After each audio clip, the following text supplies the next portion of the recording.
السلام علیکم ورحمۃ اللہ وبرکاتہ۔ ہمارا تعلیمات اولیاء اکرام میں ہم نے پہلا جو ہمارا عنوان تھا حضور غوث پاک رحمۃ اللہ علیہ کی تعلیمات میں تھا۔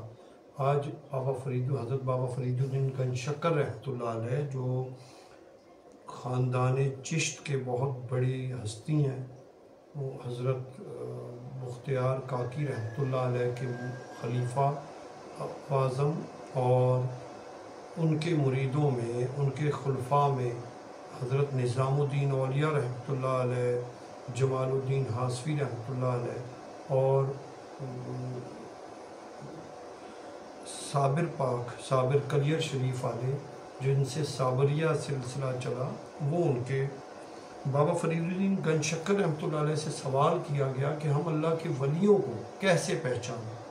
تو بابا فرید الدین گنج شکر رحمۃ اللہ علیہ فرماتے ہیں جس شخص میں یہ 3 خوبیاں پائی جائیں، اس میں علت یعنی اس میں بیماری یا کمزوری، یعنی جو اللہ کا ولی ہوگا اس میں کوئی نہ کوئی بیماری یا ایسی وہ نظر آئے گی کہ وہ بظاہر بڑا کمزور ہے، اور اس کے اندر کوئی ایسی جس کو ایک دنیا دار دیکھے تو اس کو نظر انداز کرے، کیونکہ اللہ کریم نے اپنے اولیاء اللہ کو اپنی مخلوق میں چھپا دیا، اور ایک دنیا دار جو ہے نا وہ اس نظر سے دیکھتا ہے کہ آج افسوس کے ساتھ ہم لوگوں نے اللہ کے اولیاء کرام کو دولت سے، جائیدادوں سے، کوٹھیوں سے اور پراڈوں سے پہچاننا شروع کیا، جبکہ اولیاء اللہ کے دل میں دنیا نہیں ہوتی۔ اب جو اللہ کا دوست ہوگا تو اس کے لیے دنیا مومن کے لیے قید خانہ ہے۔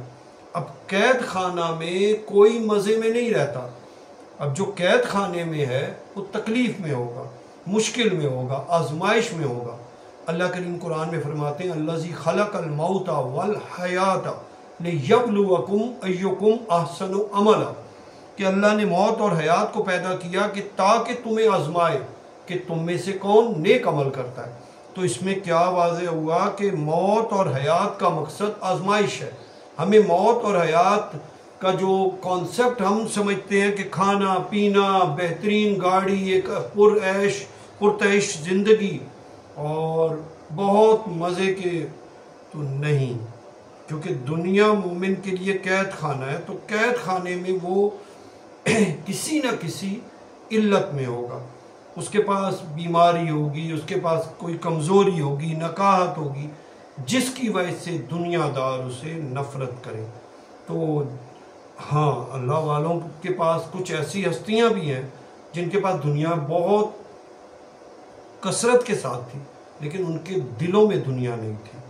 افسوس کے ساتھ دنیا آئے تو اکڑ آتی ہے، اور اگر جس کے پاس معلومات اور علم آئے اور اکڑ آ گئی تو وہ علم جو اللہ سے دور کرتا ہے وہ حجاب اکبر بن جاتا ہے۔ اب جو اللہ کے بندے ہوتے ہیں، جو علم والے ہیں، وہ ان میں اللہ کا خوف جس میں ہوتا ہے اس میں تکبر یا اکڑ نہیں ہوتا، جبکہ جس میں علم والا جو ہوگا وہ عاجز ہوگا، اور جو اکڑ والا ہے وہ گرفت میں ہے، کیونکہ علم نور ہے، تو نور خود بھی روشن اور دوسروں کو روشن کرتا ہے، جبکہ جس علم کے بعد ہم میں اکڑ آ گئی تو اکڑ کیا کرتی ہے؟ اکڑ بندے کو خلق میں عیب دکھاتی ہے۔ اور ان الذین، یہ آیت مجھے ابھی بھول رہی ہے کہ اس کا ترجمہ ایسا ہے کہ جو اللہ کے بندے ہوتے ہیں وہ علم والے جو ہیں وہ اللہ سے ڈرتے ہیں، تو جس میں اللہ کا ڈر پایا جائے گا وہ عالم ہوا۔ اب پہلی نشانی کیا ہوگی؟ جو اللہ والا ہوگا اس میں علت پائی جائے گی، اور دوسری نشانی قلت۔ تو اللہ والے کے اندر جو دوسری نشانی پائی جائے گی وہ قلت، یعنی اس کے پاس دنیا بہت کم ہوگا، غربت میں ہو سکتا ہے، اس کے پاس اس کی حالت ایسی ہوگی کہ شاید اس کے پاس کھانے کے بھی اسباب نہ ہو، زندگی میں بہت سے مسائل ہوں، لیکن وہ مانگنے والا نہیں ہوگا۔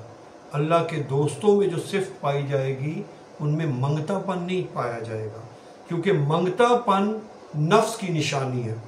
جیسے علم سے اکڑ آئی تو وہ نفسانیت کی نشانی، ایسے ہی جو اللہ والے ہوں گے ان کے پاس دنیا قلت میں ہوگی لیکن وہ مانگنے والے نہیں ہوں گے، وہ دینے والے ہوں گے، کیونکہ جو اللہ غنی ہے تو اللہ غنی کے دوست بھی غنی، اللہ سخیوں کو سخی بنانے والے تو اللہ کے دوست بھی سخی ہوں گے۔ کبھی کنجوس یا بخیل اللہ کریم کا دوست نہیں ہو سکتا۔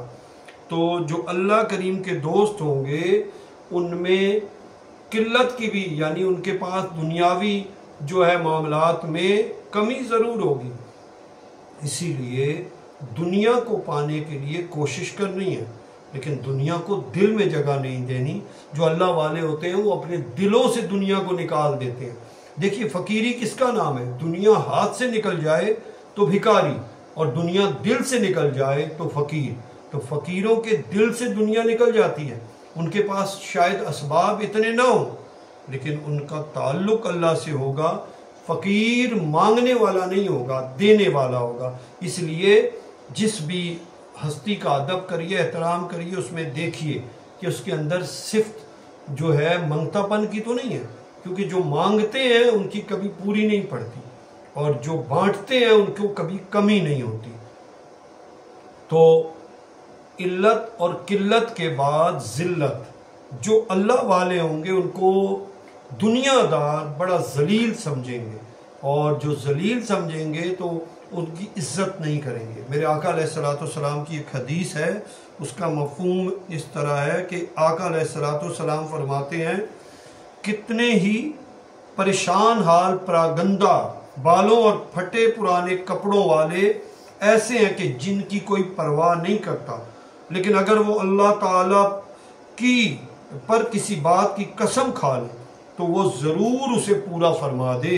یہ سنن ترمذی جلد 5، یعنی یہ کی حدیث پاک ہے، یعنی ان کے حالت کو دیکھ کے بال گندے، جسم کی حالت ایسی، لیکن اگر وہ اللہ کی قسم کھا لیں تو اللہ ان کی پوری کرتا ہے۔ دیکھیے یہ آیت میں کہ رادیتم مردیہ، رادیہ کا مقام جو ہے اس پہ بندہ اللہ کو راضی کرتا ہے، اور جب مردیہ کا مقام آتا ہے تو مردیہ کے مقام پہ اللہ بندے کو راضی کر رہے ہوتے ہیں۔ تو مجھے اور آپ کو جو سمجھنا ہے کہ ہم ابھی کس مقام پر ہیں۔ تو جو اللہ والے ہوں گے ان کے پاس دنیاوی حساب سے قلت ہوگی، ان کو ذلت ہوگی، لیکن اللہ جن سے محبت کرتے ہیں پھر ان اپنے چنے ہوئے بندوں کے دلوں میں ان کی محبت ڈالتے ہیں۔ دنیا دار اس کو ذلیل سمجھے گا، کمتر سمجھے گا، لیکن وہ کمتر نہیں ہوتے۔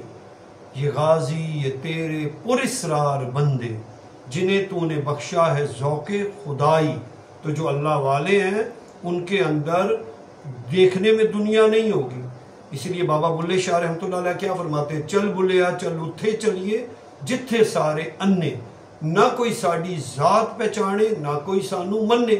تو جو اللہ والے ہیں وہ خود کو نہیں منواتے لیکن پھر اللہ ان کو منواتے ہیں، کیونکہ جن کو اللہ راضی کر رہے ہیں تو ان کی زبان سے نکلی بات کو اللہ پورا کرتے ہیں۔ تو اللہ کریم مجھے اور آپ کو دین کے کام کے لیے چنے۔ تو اللہ کے دوستوں کو چننا ہے تو ان میں 3 صفتیں نظر آئیں گی، علت، قلت اور ذلت۔ تو سمجھ لیجئے جس کو دنیا ذلیل سمجھے وہ اللہ کے نظروں میں کس مقام پر ہے یہ میں اور آپ نہیں جانتے۔ اللہ ہم سے دین کا کام لے، یہ سب میرے مرشد کریم سید جمال الدین شاہ دامت برکاتہم العالیہ کا فیض ہے۔ اللہ ہم سے یہ دین کا کام لیتا رہے۔ جزاک اللہ خیرن کثیرن کثیرہ۔ السلام علیکم ورحمۃ اللہ وبرکاتہ۔